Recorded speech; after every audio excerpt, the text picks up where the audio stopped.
Mandi e benvenuti a Un vino in un minuto di storie di vino di Friuli Venezia Giulia. Oggi ci dirigiamo in una parte molto a nord della DOC Friuli Colli Orientali, che è quella di Savorgnano del Torre, con questo Friulano 2018 dell'azienda Sara & Sara. È sicuramente pieno di tutte quelle caratteristiche che il cru di Savorgnano riesce a regalare: l'agilità della beva, la freschezza e la grande bevibilità che questo cru riesce a immettere con la sua terra in questi vini.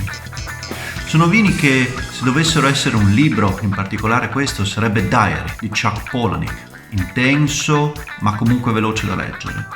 Se fosse una canzone sarebbe Losing My Religion dei Rem, capace di essere contemporanea e tradizionale allo stesso tempo.